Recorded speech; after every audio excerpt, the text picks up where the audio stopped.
नमस्ते, मेरा नाम मोनिका है और मैं आपका बिगनर योगा सीरीज़ में स्वागत करती हूँ। मैं आपको देख के बहुत खुश हूँ क्योंकि अगर आप ये वीडियो देख रहे हैं इसका मतलब आप अपनी योगा जर्नी शुरू करने वाले हैं या फिर आप ऑलरेडी प्रैक्टिस कर रहे हैं लेकिन आप अपनी जर्नी को डीप करने वाले हैं।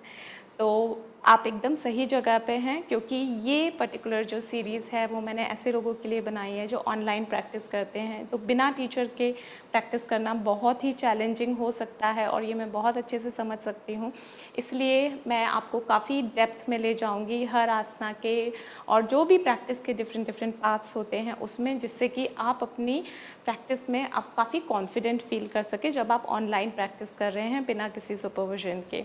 तो मैंने इस सीरीज़ को इस तरह से डिवाइड किया है कि हम लोग प्रैक्टिस के अलग अलग पार्ट को अलग अलग डेज़ में कवर करेंगे।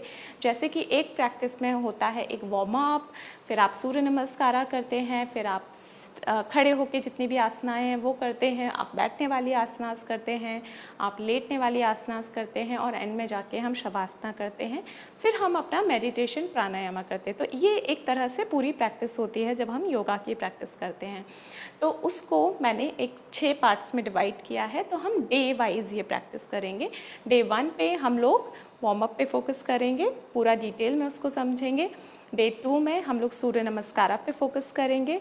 डे 3 में हम लोग जितने भी आसनाएं खड़े होके होती हैं जो कि बिगनर फ्रेंडली हैं उन आसनास पे फोकस करेंगे। डे 4 में हम लोग जितनी भी आसनास बैठ के होती हैं, सीटिंग आसनास हैं, हम उन पे फोकस करेंगे। And day 5th will be all about asanas lying down, मतलब आप लेट के जो आसनास करते हैं अपनी बैक पे या अपनी बेली पे। प्लस हम कुछ डे 4th या 5th के बीच में हिप्स की जो ओपनिंग आसनास है हम उस पर भी फोकस करेंगे। एंड डे 6th हमारा मेडिटेशन एंड प्राणायाम वाला डे होगा, जिसमें हम समझेंगे कि मेडिटेशन में किस तरह से बैठा जाता है, किस तरह से प्राणायाम में बैठा जाता है और प्रैक्टिस आप किस तरह से कर सकते हैं सही तरीके से। और डे 7th और डे 8th में हम अपना एक सीक्वेंस बनाएंगे 30-30 मिनट्स का, जिसमें हम ये सारी चीज़ों को एक साथ रख के प्रैक्टिस करेंगे। ऑब्वियसली हम सारी जो भी हम डे 1 to 6 सीखेंगे, हम सारी आसनाएं नहीं इंक्लूड कर पाएंगे डे 7th या 8th में, लेकिन हम चूज़ करेंगे कि कौन सी करनी है कौन सी नहीं करनी है। तो चलिए हम शुरू करते हैं डे 1 से, जो कि वार्म अप है। नमस्ते, चलिए शुरू करते हैं हमारी बिगनर योगा सीरीज़ के डे 1 से। तो इससे पहले कि हम ज़्यादा डिटेल में जाएं, मैं आप लोगों को कुछ प्रॉप्स के बारे में बताना चाहती हूं कि अगर आप चाहें तो इस पूरी सीरीज़ के दौरान आप ये चीज़ें इकट्ठा कर सकते हैं। जैसे कि मेरे पास बेल्ट है जो कि मोस्टली हमें शोल्डर ओपनिंग या फिर फॉरवर्ड फोल्ड में काम आएगा। तो आप इसके बदले चाहें तो स्कार्फ या फिर टॉवल रख सकते हैं। और आप मेरे पास ब्लॉक्स भी हैं, तो आप चाहें तो इसकी जगह बॉटल या बुक यूज़ कर सकते हैं, या ऐसी कोई भी आपके घर में चीज़ है जिस पे आप सपोर्ट कर सकते हैं अपना हाथ, आप वो रख सकते हैं। और आप चाहें तो कुशन और बोल्स्टर आपके घर में अगर लोड है तो वो भी अपने आसपास कहीं रख सकते हैं। हमारी बाकी दिनों के आने वाली प्रैक्टिस में तो हमें काफ़ी ज़रूरत पड़ सकती है। तो इससे पहले कि हम अपने आज के सेशन पे फोकस करें जो कि वार्म अप को लेके है, हम पहले थोड़ा सा अपनी सांस पे ध्यान रखते हैं, अपने आप को सेंटर करते हैं और 1 ओम 3 शांति चैंट करेंगे और फिर हम अपना सेशन शुरू करेंगे। तो फिर आप लोग क्रॉस लेग पोजीशन में बैठ जाइए, अपने हाथों को अपने नीज़ पे रखिए, जो पाम्स हैं वो नीचे की तरफ फेस करेंगे। शोल्डर्स को ओपन, आप देख सकते हैं मेरा चेस्ट भी ओपन है। स्पाइन को स्ट्रेट रखना है और जेंटली अपनी आँखों को बंद कर लीजिए और धीरे धीरे अपना ध्यान अपनी सांसों की तरफ ले जाइए।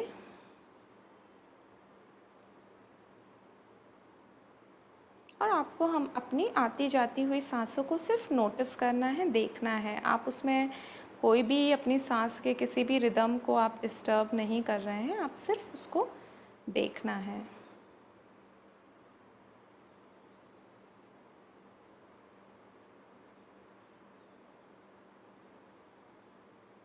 हमारे कंसंट्रेशन को बढ़ाने के लिए हम अपनी सांसों पे ध्यान दे रहे हैं, अपने आप को शांत करने के लिए।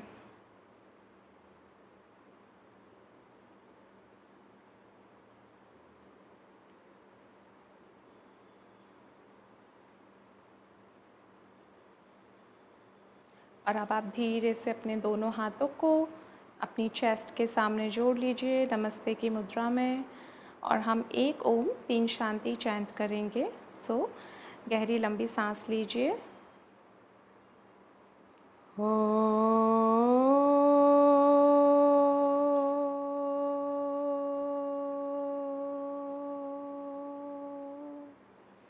शांति ही शांति ही शांति।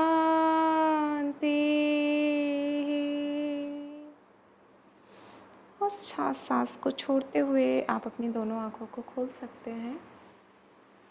तो चलिए अब हम शुरू करते हैं हमारे डे 1 की प्रैक्टिस। तो हम पहले क्विकली ये समझते हैं कि हमें वार्म अप अपनी योगा प्रैक्टिस के पहले क्यों करना होता है। तो देखिए योगा प्रैक्टिस में काफ़ी सारी ऐसी आसनाएं होती हैं जिसमें हम अपने अलग अलग बॉडी पार्ट को स्ट्रेच करते हैं। तो उससे पहले ज़रूरी है कि हम थोड़ा सा अपनी बॉडी को गर्म कर लें, जिससे कि हम अपने आप को इंजरी होने से बचा सकते हैं। क्योंकि अगर बॉडी पार्ट बहुत ज़्यादा स्टिफ है और आप एक्स्ट्रा पुश करते हैं उसको स्ट्रेच करने के लिए, तो पॉसिबल है कि आपको लिगामेंट टेयर हो जाए या टेंडन टेयर हो जाए या आपकी बॉडी की मसल्स में कहीं टेयर आ जाए। तो उसको प्रोटेक्ट करने के लिए हम लोग सबसे पहले वार्म अप करते हैं। तो वार्म अप में हम कौन कौन से स्टेशंस हमें मेनली कवर करने चाहिए। नेक, क्योंकि सुबह सुबह जब आप उठते हैं आपकी नेक काफ़ी स्टिफ होती है, तो नेक का थोड़ा बहुत मूवमेंट बहुत ज़्यादा ज़रूरी है। और जो बहुत ज़्यादा इम्पॉर्टेंट चीज़ है वो है आपकी स्पाइन, क्योंकि जब आप सो रहे होते हैं तो जब आप सुबह उठते हैं तो स्पाइन भी काफ़ी स्टिफ होती है। तो हम लोग स्पाइन पे फोकस करते हैं उसको ट्विस्ट करके, प्लस हम लोग साइड बॉडी को भी रिलीज़ करते हैं। तो हम लोग साइड में स्ट्रेचेस करेंगे जिससे कि हमारा साइड भी रिलीज़ हो रहा, हमारी स्पाइन दोनों तरफ मूव करे। तो हम स्पाइन के लिए सारे मूवमेंट करेंगे, हम नेक के लिए सारे मूवमेंट करेंगे। तो ये दो बहुत ही ज़्यादा इम्पॉर्टेंट है। उसके बाद आप अपनी बॉडी पे ध्यान दीजिए कि आपको कहाँ ज़्यादा स्टिफ लग रहा है। जहाँ आपको ज़्यादा स्टिफ लग रहा है आप उस पर्टिकुलर पार्ट को वार्म अप ज़रूर कीजिए इससे पहले कि आप अपनी प्रैक्टिस को शुरू करें। तो चलिए हम लोग एक वार्म अप का छोटा सा सीक्वेंस करते हैं। मैं आपको थोड़ा ज़्यादा डिटेल में बताऊंगी, तो आप इसको एक वर्कशॉप की तरह ट्रीट कीजिएगा, एक प्रैक्टिस की तरह नहीं। प्रैक्टिस हम लास्ट डेज में करेंगे, बट आप मेरे साथ कर सकते हैं ये। तो सबसे पहले तो मैं आपको सिटिंग पोजीशन के बारे में बताती हूँ, ऐसे वार्म अप बताती हूँ जो हम सीटिंग पोजीशन में करते हैं। तो आप जैसे क्रॉस लेग्ड आलती पालती मार के बैठ सकते हैं। अब मैं हमेशा जब भी बैठती हूँ तो कुशन के ऊपर बैठती हूँ, क्योंकि हिप्स को काफ़ी ज़्यादा हाइट मिलता है उससे और चेस्ट भी ओपन रहता है। तो अगर हो सके आप भी ब्लैंकेट है, आप ब्लैंकेट को फोल्ड करके उसके ऊपर बैठ सकते हैं, कुशन के ऊपर बैठ सकते हैं। थोड़ा सा हार्ड सरफेस होना चाहिए कुशन का या ब्लैंकेट, आप जिस भी चीज़ के ऊपर बैठ रहे हैं उसका। और जब आप बैठ रहे हैं क्रॉस लेग पोजीशन में, तो आप ध्यान दीजिए कि आपकी जो सिट बोन्स हैं, जिन हड्डियों पे हम बैठे हैं, वो दोनों हड्डियों पे बराबर वज़न हो।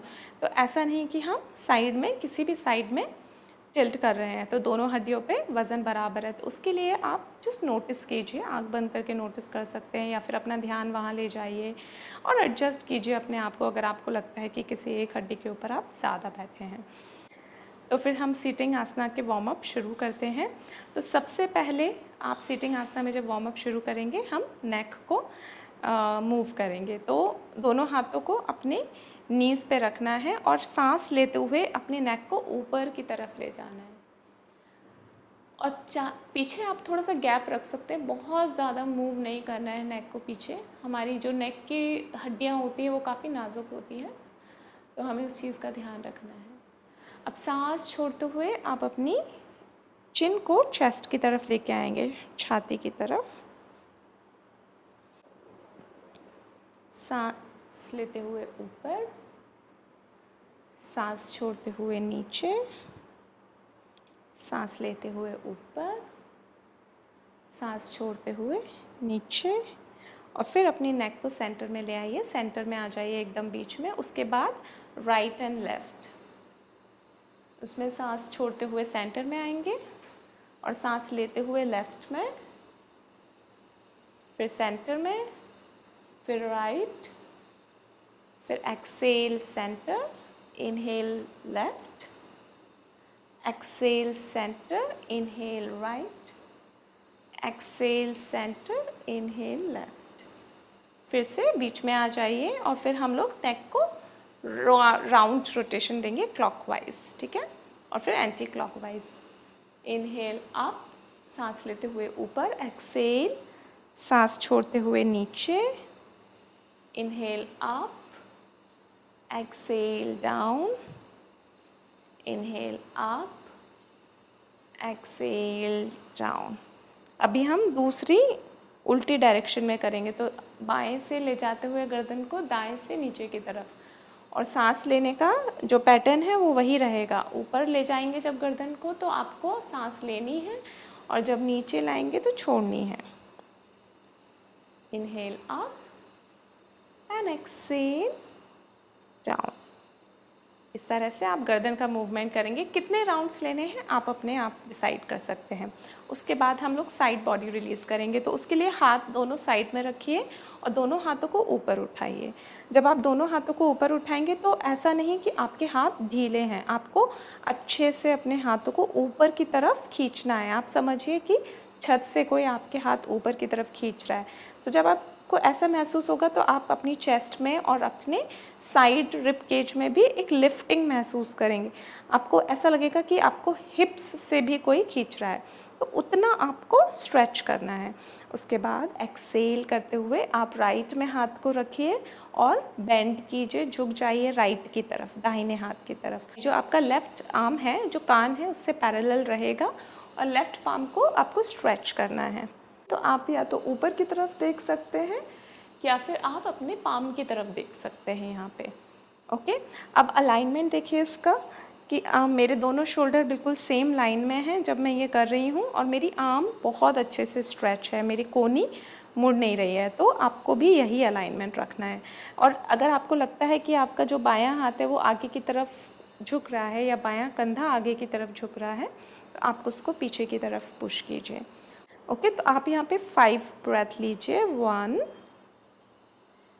2 3 4 एंड 5। ओके, अब हम वापस से सेंटर में आएंगे। इनहेल, सांस लेते हुए खींचे अपने आप को ऊपर, और सांस छोड़ते हुए लेफ्ट में बाएं हाथ की तरफ झुक जाइए। तो अलाइनमेंट याद रखिए जो अभी हमने डिस्कस किया है। हम लोग यहाँ पे 5 सांसें लेंगे। 1 2 3 4, चेस्ट को ओपन रखिए, शोल्डर्स को एक लाइन में, एंड 5। फिर से सांस लेते हुए दोनों आर्म्स को ऊपर। अब यहीं से हम लोग सामने की तरफ अपने पाम्स को रखेंगे और अपने पाम्स को आगे की तरफ वॉक करेंगे। आप जितना वॉक कर सकते हैं उतना कीजिए, लेकिन हम अभी अपनी स्पाइन को ज़्यादा मोड़ नहीं रहे हैं। तो अगर आपके हाथ यहीं हैं बिना स्पाइन को मोड़े तो आप यहीं रखिए, और आप देखिए हिप्स थोड़े से आगे की तरफ होंगी जब आप वॉक करेंगे। तो जितना भी आप जा सकते हैं। 5 सांसें यहाँ लेंगे। अभी देखिए स्पाइन में मूवमेंट हो रहा है, साइड में हुआ दोनों, अब हम सामने की तरफ मूवमेंट कर रहे हैं। 1, और जब भी हम पाम्स को रख रहे हैं नीचे ज़मीन में तो हमारी फिंगर्स हमेशा ऐसे रहेंगी। ओके, ऐसे नहीं, साथ में कभी भी नहीं, हमेशा इस तरह से आपकी फिंगर्स को रखना है पूरा फैला के। और जब पाम्स को हम रखते हैं अपने फ्लोर पे तो शोल्डर की डिस्टेंस दूर रखना है।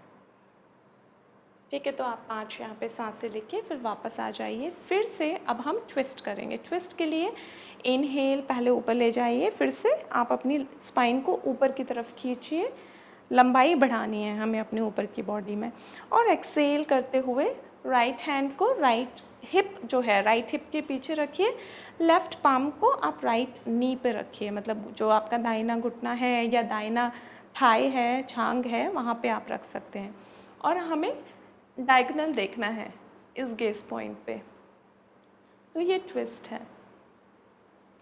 अब इसमें अलाइनमेंट देख सकते हैं, शोल्डर मेरे एक लाइन में है, चेस्ट ओपन है, ऐसे झुक नहीं रही है, और मेरा जो पेल्विक सामने की तरफ है वो मैं ऐसे नहीं मुड़ रही हूँ, तो ये इस तरफ नहीं जाएगा, सामने की तरफ रहेगा। ओके, तो ये आपका ट्विस्ट है। लोअर बैक में आप इसमें लोअर बैक में काम कर रहे हैं। यहाँ पे 5 सांसें। 1 2 3 4 एंड 5। ऐसे तो मैंने 5 काउंट लिए, सांसें तो नहीं लिए। इनहेल, ऊपर की तरफ ले जाइए अपने हाथों को फिर से और ट्विस्ट कीजिए बाएं हाथ की तरफ। तो देखिए जब भी आप ट्विस्ट करते हैं लेंथनिंग करिए पहले, फिर ट्विस्ट कीजिए, तो वो आपकी जो लोअर बैक है, जो नीचे कमर है, उसको सेफ गार्ड करेगा, आपको कोई इंजरी नहीं होगी। अगर आप पीठ आपकी मुड़ी है, आप लेंथनिंग नहीं कर रहे, सीधा ऐसे ट्विस्ट कर रहे हैं, तो आप अपने आप को इंजर कर सकते हैं, तो वो हमें नहीं करना है। 1 2 3 4 एंड 5। सांस छोड़ते हुए सामने की तरफ आ जाइए। अब मैं अपने कुशन को हटाऊंगी अपने नीचे से और हम बैठेंगे वज्रासना में। अगर आपके लिए मुश्किल है वज्रासना में बैठना तो आप ये क्रॉस लेग में ही कर सकते हैं, लेकिन मे बी अगर आपके नीज़ अलाउ करते हैं, घुटने अगर आपके स्वस्थ हैं, तो आप वज्रासना में बैठ सकते हैं। तो दोनों घुटनों को साथ में लाना है और पीछे की तरफ घुटनों को ले जाइए, अपने पैरों को ले जाइए और हमें बैठना है अपनी एड़ियों पे। तो मेरे हिप्स अपनी एड़ियों पे हैं। अगर आपके यहाँ गैप है हिप्स और एड़ियों के बीच में तो आप कुशन रख सकते हैं इस तरह से। ओके, अब आप अपनी फिंगर्स को एक दूसरे में फंसा लीजिए, इंटरलेस कीजिए और नीचे की तरफ अपने बैक पे, बिहाइंड योर बैक, तो नीचे की तरफ उनको फ्लोर की तरफ पुश करना है। और देखिए मेरा चेस्ट ऊपर की तरफ खुल रहा है और अब आपको सीलिंग की तरफ देखना है। तो आपके शोल्डर्स में आप ओपनिंग फील करेंगे, चेस्ट में ओपनिंग फील करेंगे और अपने जो पाम्स हैं, आपके जो हाथ हैं, उसको नीचे की तरफ स्ट्रेच करते रहिए। 1 2 3 4 एंड 5। सेंटर में आ जाइए। आप चाहें तो अपने शोल्डर सॉकेट्स को भी यहाँ पे रोटेट कर सकते हैं सेम पोजीशन में। तो अपने आर्म्स को टी शेप में आपको स्प्रेड करना है और पूरा 360 डिग्री रोटेट करना है। तो आप ये वाला जो आपका पाम है वो तब तक रोटेट करेंगे जब तक आपको अपने शोल्डर में इस तरह का रोटेशन फील ना हो। तो आप देखिए मैं अगर ऐसे कर रही हूँ तो मेरे पूरा मैं उसको घुमा रही हूँ जितना मैं घुमा सकती हूँ, जिससे कि वो पूरा का पूरा रोटेशन मेरे शोल्डर तक आए। तो ये आप एटलीस्ट 5 बार रिपीट कर सकते हैं। 3 4 एंड 5।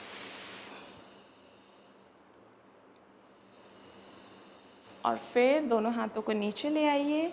एक और मैं इसी पोजीशन में बता सकती हूँ आपको, वज्रासना में ही जो कर सकते हैं वो है, आप अपने दाएं हाथ को पहले पूरा ऊपर की तरफ ले जाइए और फिर दाएं कोहनी को मोड़ के जो दायां आपका पाम है उसको अपने पीठ की तरफ रखना है, पीठ के ऊपर रखना है और जो बायां हाथ है उसको नीचे से पीछे की तरफ लाइए। तो दोनों पाम्स को टच कराना है और अगर नहीं होता है तो यहाँ पे आप बेल्ट यूज़ कर सकते हैं। तो आप दाएं हाथ को जब मोड़ रहे हैं तो ऐसे मोड़ते हुए आप उसको बेल्ट को पीछे अपने बैक पे छोड़ दीजिए और फिर बाएं हाथ को नीचे से लाइए और बेल्ट को आप इस तरह से होल्ड कीजिए और फिर दोनों हाथों से बेल्ट को पुल करना है, खींचना है दोनों हाथों से अलग अलग दिशा में। ओके, तो आप इसको इस तरह से भी कर सकते हैं। अब चलिए दूसरे हाथ से करते हैं, मैं आपको सामने से दिखा देती हूँ। अब बाएं हाथ को पूरा स्ट्रेच करेंगे, फोल्ड करेंगे। ओके, आप चाहें तो हल्का सा उसको यहाँ से दूसरे हाथ से पुश कर सकते हैं नीचे की तरफ, जितना वो पहुँच सके। फिर दाएं हाथ को नीचे से ले जाइए और होल्ड कीजिए। चेस्ट आपकी इसमें ओपन रहनी चाहिए, तो ऐसा भी नहीं कि हम इस तरह से बहुत मुश्किल से ऐसे करके उसको कोशिश कर रहे हैं। चेस्ट आपका बिल्कुल ओपन होना चाहिए, बॉडी एकदम फ्रंट में होनी चाहिए जब आप कर रहे हैं। तो अगर कोई भी आसना आपको लगती है कि डिफ़िकल्ट है, आपसे नहीं हो रही है सही तरीके से, तो आप उसको मत कीजिए, क्योंकि सही तरीके से किसी भी आसना को करना ही हमारी बॉडी के लिए लाभदायक है, बेनिफिशियल है। अदरवाइज़ आपको उसका उल्टा इफ़ेक्ट पड़ेगा। आप सांस छोड़ते हुए आप इसको छोड़ दीजिए। तो इससे आपने अपने शोल्डर्स पे भी काम किया। ओके, अब हम थोड़ा सा अपने रिस्ट पे काम करते हैं। तो अपने आर्म्स को स्ट्रेच कीजिए बाहर की तरफ और आप ऊपर से नीचे अपने पाम्स को मूव कीजिए। तो इनहेल ऊपर, एक्सेल नीचे, इनहेल ऊपर, एक्सेल नीचे, इनहेल ऊपर, एक्सेल नीचे, इनहेल ऊपर, एक्सेल नीचे। और अब अपने दोनों एल्बोज़ को फोल्ड कीजिए और पाम्स को अपने शोल्डर्स पे रख दीजिए। अब हम इनहेल, दोनों एल्बोज़ को सामने की तरफ सामने लाइए, ऊपर ले जाइए, एक्सेल नीचे, फिर से inhale up, exhale down, inhale back in the centre, up, exhale down and change the side, inhale up, exhale down, inhale, this is also a very good shoulder rotation, काफ़ी अच्छा shoulder rotation है, inhale up and exhale down। अब release कर दीजिए। तो ये कुछ warm ups ऐसे हैं जो आप सीटिंग पोजीशन में कर सकते हैं, और भी बहुत सारे वार्म अप हैं जो आप कर सकते हैं, लेकिन आप इसके राउंड्स खुद डिसाइड कर सकते हैं कि आपको कितने राउंड्स करने हैं। मैं कुछ और वार्म अप हमारे जो लास्ट सेशन है उसमें इंक्लूड करके नए वार्म अप भी सिखा दूँगी। अभी हम अपने दूसरे पोजीशन में करेंगे, जो कि फोर्स पे आ जाइए अपने। तो उसके लिए हमें क्या करना है कि अपने पाम्स को मैट पे रखिए, नीज़ को पीछे ले जाइए। अब आपके जो घुटने हैं वो आपकी हिप की जितनी डिस्टेंस है उतने ही डिस्टेंस पे घुटने होने चाहिए, और आपके रिस्ट आपके शोल्डर्स के जस्ट नीचे। फिंगर्स को मैंने बताया था आपको कि स्प्रेड करके ही रखना है। तो अब हमें सबसे पहले जब हम इस पोजीशन पे आए हैं तो हमें क्या चीज़ चेक करनी है कि क्या मेरी रिस्ट मेरे शोल्डर्स के लाइन में है, क्या मेरे घुटने जो हैं वो मेरे नीज़ के लाइन में है, मेरे हिप्स के लाइन में है। अगर हाँ, तब हम अपना नेक्स्ट मूवमेंट करेंगे। अभी इसमें जो आपके टोज़ हैं, पैर की उंगलियां हैं, उसका पोजीशन क्या होना चाहिए। तो देखिए, अगर आप चाहें तो पैर की जो उंगलियां हैं वो फ्लोर पे रख सकते हैं उल्टा, या फिर आप उसको फ्लोर पे टिका सकते हैं इस तरह से, तो जैसे भी आपको कंफर्टेबल लगे। अब यहाँ से हम कैट एंड काउ करेंगे, जो कि आपकी बैक के लिए बहुत ही अच्छा है, वार्म अप है। तो इनहेल, सांस लेते हुए चेस्ट को ऊपर, और ऊपर देखिए सीलिंग की तरफ, और आप देख सकते हैं मेरी स्पाइन में एक आर्क बन रहा है यहाँ पे। तो हमें सेम उसी तरह से आर्क चाहिए। वो कैसे आएगा, आपको चेस्ट को ऊपर की तरफ पुश करना है, तब आएगा। ओके, एक्सेल, सांस छोड़ते हुए शोल्डर्स को उठाइए, स्पाइन को ऊपर सीलिंग की तरफ फील कीजिए कि कोई खींच रहा है, और जो टेल बोन है, जो सबसे आखिरी आपकी रीढ़ की हड्डी की बोन है, वो नीचे की तरफ जाएगी। ओके, अब फिर से inhale up, exhale back, inhale up, exhale, spine को ऊपर की तरफ ले जाइए, चिन को चेस्ट की तरफ, इनहेल अप, एक्सेल, चिन को चेस्ट की तरफ। अपने अलाइनमेंट पे पूरा ध्यान रखना है, बॉडी वेट सेंटर में रहना चाहिए। इनहेल अप, एक्सेल, चिन को चेस्ट की तरफ, और पाम्स को नीचे प्रेस करते रहिए। इनहेल अप, एक्सेल, चेस्ट की तरफ, फिर से एक बार, इनहेल अप, एक्सेल, चेस्ट की तरफ। तो हमें इस तरह से मूवमेंट करना है, तो आप समझ गए होंगे। मैं थोड़ा सा डिटेल में बता देती हूँ। जब मैं ऊपर जा रही हूँ तो चेस्ट को ऊपर की तरफ पुश कर रही हूँ, और जब मैं पीछे आ रही हूँ तो मैं अपने सबसे पहले टेल बोन को नीचे ले जा रही हूँ, और फिर मैं अपनी स्पाइन को ऊपर की तरफ उठा रही हूँ। ओके, तो इस तरह से आपको ये करना है। अब यहाँ से टोस को टक कीजिए एंड नीज़ को ऊपर उठाइए, हिप्स को पीछे की तरफ ले जाइए, हील्स को मैट पे रख दीजिए। जैसे कि मेरी हील्स मैट पे, मैं थोड़ा सा आगे हो जाती हूँ, शायद मेरे प्रॉप्स की वजह से आपको दिख नहीं रहा होगा। अभी मेरे जो पैर हैं वो ना साथ में है ना ही बहुत दूर है, और मैं हूँ डाउनवर्ड डॉग में। ओके, तो ये एक डाउनवर्ड डॉग की पोजीशन है, अधोमुखा स्वानासना। अब इसमें क्या है, आप अपने नीज़ को हल्का सा बेंड रख सकते हैं। अगर आपको लग रहा है कि आप स्पाइन राउंड कर रहे हैं, तो हमें स्पाइन को ऐसे इस तरह से राउंड नहीं करना है, उसकी जगह नीज़ को बेंड करूँगी मैं, और अपनी स्पाइन को स्ट्रेट करूँगी, अपनी हिप्स को पीछे की तरफ पुश करूँगी। ओके, तो वही चीज़ आपको करनी है, तो आपको ध्यान रखना है। अगर हो सकता है तो अपने जो हील्स हैं उसको ग्राउंड में थोड़ा सा प्रेस कीजिए। तो अब बॉडी वेट पे ध्यान दीजिए, क्या बॉडी वेट आपका इक्वल है। सांसों पे ध्यान दीजिए, क्या आप ठीक से सांसें ले पा रहे हैं। अब यहाँ पे हमारी हैमस्ट्रिंग को थोड़ा सा वार्म अप करने के लिए आप क्या कर सकते हैं, एक एक करके अपने पैर को थोड़ा सा वॉक कर सकते हैं। तो पहले जैसे राइट हील को ऊपर उठाया और जो राइट घुटना है उसको अंदर की तरफ लेके आए। अब लेफ़्ट आपका हैमस्ट्रिंग है वो स्ट्रेच होगा, जो थाई का बैक वाला साइड है। फिर लेफ़्ट घुटने को अंदर की तरफ पूरा वॉक करना है अपने हील्स को। इससे थोड़ा सा वार्म अप मिलेगा आपके घुटनों को भी और आपकी हैमस्ट्रिंग्स को भी।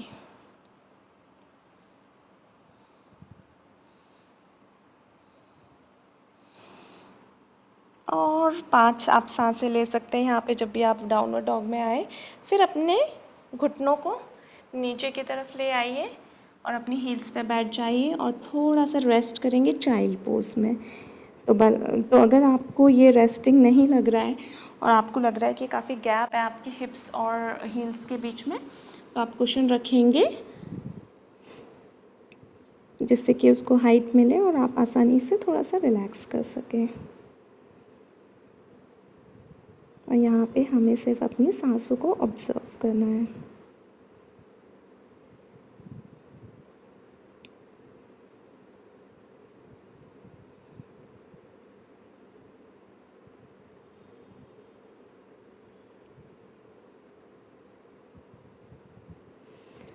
अब सांस लेते हुए ऊपर आ जाइए, अपने पाम्स को पीछे की तरफ अपनी बॉडी की तरफ वॉक कीजिए।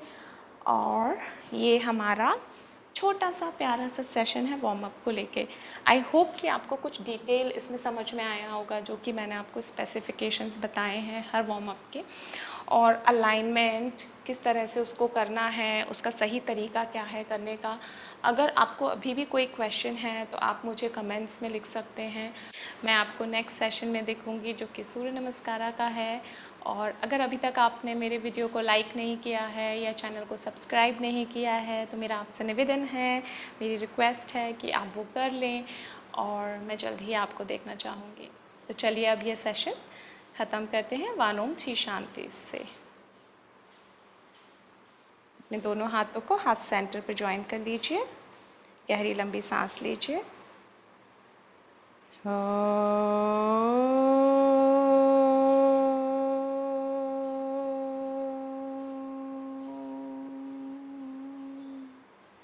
शांति ही शांति ही शांति